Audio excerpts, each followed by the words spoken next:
Hello, जय हिंद, वंदे मातरम दोस्तों, स्वागत है आप सभी का इस वीडियो में। आपने मालदीव्स के बारे में सुना होगा। मालदीव्स के साथ अभी इंडिया की कंट्रोवर्सी भी चली थी, जब मालदीव्स के प्रेसिडेंट ने इंडियन मिलिट्री को विड्रॉ करने के लिए कहा था मालदीव से। और उस टाइम पर मालदीव्स के जो प्रेसिडेंट थे, उन्होंने ये भी कहा था कि इंडिया एज अ बुली है इंडियन ओशन में, उसके नेबरिंग कंट्री में हमेशा एज अ बुली करता रहता है आसपास के देशों को। और इस पर जो एस जयशंकर प्रसाद जी है, उनका जो रिप्लाई है, जो रिस्पॉन्स है, उसको आप सुनेंगे तो आपको भी लगेगा कि हाँ, हम बुली नहीं, हम वो हैं जो सबकी मदद करते हैं, चाहे वो ईरान में हो, यूक्रेन में हो, गाजा में हो, कहीं भी हो, हम हमेशा दूसरों की मदद करने के लिए तैयार रहते हैं। और इसको कोई बुली समझता है तो वो उनका परसेप्शन गलत है। तो आज की वीडियो में डिस्कस करेंगे इसी के बारे में कि जो एस जयशंकर प्रसाद जी हैं, उन्होंने क्या कमेंट की।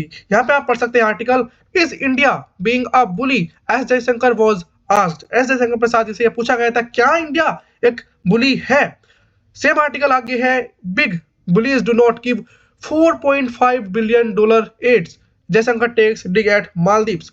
अगर यहां पर आप बात करोगे कि हुआ क्या है, जैसा कि मैंने बताया कि जब इंडिया और मालदीव्स की कंट्रोवर्सी स्टार्ट हुई थी, तो मालदीव्स के प्रेसिडेंट मिजू ने यह कहा था कि इंडिया एक बिग बुली है इंडियन ओशन में, उसके नेबरिंग कंट्री में। और जो उनका रिप्लाई आया ना, वो ये था कि बिग बुलीज जो होते हैं वो 4 बिलियन यूएस डॉलर एड में प्रदान नहीं करते। एड यानी 4.5 मिलियन की बात करोगे, वो भी बिलियन डॉलर की, पैसे की बात नहीं है, बिलियन डॉलर की बात है। तो आप समझ सकते हैं कितना बड़ा अमाउंट इंडिया ने पे किया है उस कंट्री को जिसने आज ये कहा है कि इंडिया एक बुली है।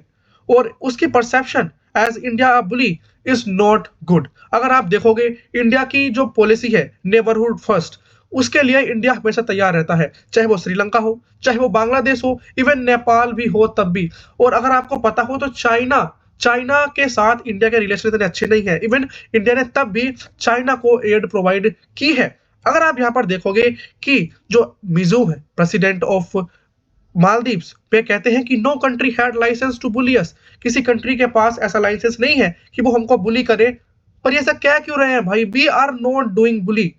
हम जो है नेबरहुड कंट्री है और हमेशा नेबरहुड बनकर रहना चाहते हैं। हम चाहते हैं कि सबका साथ सबका विकास हो। पर तुम्हारी जो परसेप्शन है, अगर आप देखोगे डिप्लोमेटिकली भी उन्होंने जो काम किया है, इंडियन मिलिट्री को वहां से विड्रॉ करने के लिए कहा है, विड्रॉ करने के लिए कहा है, एक काफी बड़ी कंट्रोवर्सी खड़ी हो जाती है, जिसके वजह से जो रिलेशन है दोनों कंट्रीज के बीच में आज खतरे में है। पर आगे जो होगा वो हम नहीं जानते, कि आगे गवर्नमेंट चेंज होती है तो क्या नया मोड़ आता है दोनों कंट्रीज के रिलेशन के बीच में, देखने लायक होगा।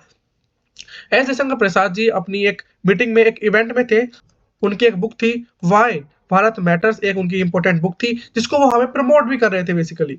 उस टाइम इन्होंने इस चीज का रिस्पॉन्स दिया। ये कहते हैं कि टाइमली असिस्टेंस टू नेबरहुड्स, जो हमारे नेबरिंग कंट्री है उनको टाइमली असिस्टेंस प्रोवाइड करना। ये नहीं कि बीमारी आई, परेशानी आई और उसके बाद हम हेल्प कर रहे हैं, जैसे बीमारी है हम तुरंत अपने नेबरिंग कंट्रीज को एड प्रोवाइड करने की कोशिश करते हैं। ये ऐसा नहीं कि हम इंडियन सब कॉन्टिनेंट की ही बात कर रहे हैं। अगर बात यूक्रेन की भी होगी तब भी, अगर बात होगी गाजा की, बात होगी रशिया की, तो हर जगह इंडिया तैयार रहता है अपने नेबरहुड्स को, अपने फ्रेंड्स को एड प्रोवाइड करने के लिए। अगर यहाँ पर आप देखोगे, ये श्रीलंका है, श्रीलंका को भी काफी बार इंडिया ने एड प्रोवाइड की है। और जो मालदीव्स की आप बात कर रहे हैं, उसमें ऑपरेशन नीर जब वहां पर बॉर्डर क्राइसिस आई थी, उसके टाइम पर ऑपरेशन संजीवनी कोविड वैक्सीन प्रोवाइड की थी मालदीव्स को। और ऑपरेशन कैक्टस जब यहाँ पर मिलिट्री कूप ने अटैक किया था, तब इंडियन आर्मी ने, पैरा एसएफ ने वहां पर ऑपरेशन भी कैरी आउट किया था। अगर आप यहाँ पर देखोगे, जो $4.5 मिलियन है वो एक छोटी रकम नहीं होती। और जो कोविड-19 का वो दौर था, जब बड़े-बड़े देशों की जो इकोनॉमी है वो हिल रही थी, उस टाइम पर इंडिया ने वैक्सीन सप्लाई की थी मालदीव्स को। वैक्सीन ही नहीं, फ्यूल की बात करोगे आप, फूड की बात करोगे या फर्टिलाइजर की बात करोगे, तो इंडिया हमेशा आगे रहा है अपने नेबर्स को एड प्रोवाइड करने में, अपनी फ्रेंडशिप निभाने में। अगर आप ये देखोगे आज के टाइम पे जो मालदीव में चल रहा है, उस पर जो चाइना कंट्रोल धीरे-धीरे बढ़ता जा रहा है, वो शॉकिंग है। क्यों? क्योंकि आप देखोगे जो अफ्रीकन नेशंस है, they are trapped in the डेब्ट ऑफ चाइना। चाइना हमेशा क्या काम करता है, लोगों से वादा करता है, कंट्री से वादा करता है कि हाँ, हम आपके यहाँ पे फंडिंग करेंगे, और उनको डेब्ट ट्रैप में फंसा देता है। और most of the countries in Africa are the part of it. और similarly same conditions are going in Maldives, और ऐसा ही आजकल मालदीव में चल रहा है, जिसकी वजह से काफी बड़ी कंडीशंस, काफी बेकार कंडीशंस देखने के लिए मिल सकती है फ्यूचर में, क्योंकि श्रीलंका ने भी ऐसा ही किया था। पर अब आप देखोगे तो श्रीलंका की गवर्नमेंट ने एक एक नहीं बल्कि 3 प्रोजेक्ट्स चाइना की कंपनी से लेकर इंडिया को दिए हैं, जो कि सोलर प्रोजेक्ट्स और विंड प्रोजेक्ट्स थी। आगे हम बात करें तो जो 3 मालदीव प्रेसिडेंट थे, अगर आपको पता हो, जब पीएम मोदी लक्षद्वीप गए थे, लक्षद्वीप के प्रमोशन के लिए, टूरिज्म के लिए, तो 3 मालदीव के जो मिनिस्टर थे, उन्होंने डेरोगेटरी कमेंट्स किए थे इंडिया के प्राइम मिनिस्टर पर। हालांकि उनको हटा दिया गया, हालांकि उनको सस्पेंड कर दिया गया, पर एक काफी बड़ा इशू ये बन गया था, क्योंकि अगर आप ऐसे किसी प्राइम मिनिस्टर पर किसी कंट्री के ब्लेम करते हो तो रिलेशंस में, टाइज में दरार आ जाती है। यहाँ पर आप देख सकते हैं, India promoting Lakshadweep beaches for tourism. Tourism के लिए इंडिया अपने जो बीचेस है लक्षद्वीप, उनको प्रमोट कर रहा था, और उसमें गलत भी क्या है? अगर कोई कंट्री अपने देश को ग्रो करना चाहता है, डेवलप करना चाहता है, तो उसका प्रमोशन जरूरी है। और आज के टाइम पे आप देखोगे तो आइलैंड कंट्रीज की जो इकोनॉमी होती है वो टूरिज्म पे ही आती है, चाहे वो आइलैंड कंट्री हो या वैसे ही आइलैंड किसी कंट्री का पार्ट हो, तो उसकी जो इकोनॉमी है वो टूरिज्म से ही आती है। और मालदीव की भी जो मेन स्टे है इकोनॉमी का, वो टूरिज्म ही है। पर आप लक्षद्वीप को देखोगे तो लक्षद्वीप इतना डेवलप नहीं है, और उसी के डेवलपमेंट के लिए जो पीएम नरेंद्र मोदी है वहां पर गए थे, उसको प्रमोट करने के लिए, उसमें टूरिज्म को प्रमोट करने के लिए। और जो मालदीव्स के लोग हैं उन्होंने इसको काफी गलत नजर से देखा कि इससे मालदीव की जो इकोनॉमी है उस पर काफी असर पड़ेगा। पर हमेशा इंडिया का यही मुद्दा रहा है कि सबका साथ सबका विकास। अगर यहाँ पर देखोगे तो मालदीव की जो इकोनॉमी है उसने सफर किया है काफी, और आईएमएफ ने भी इस पर कई बार वार्निंग जारी की है। ऐसा नहीं है कि एक बार बल्कि कई बार इंटरनेशनल मॉनेटरी फंड ने इस पर वार्निंग जारी की है कि जो मालदीव्स है उसकी इकोनॉमी सफर कर रही है बिकॉज ऑफ व्हाट?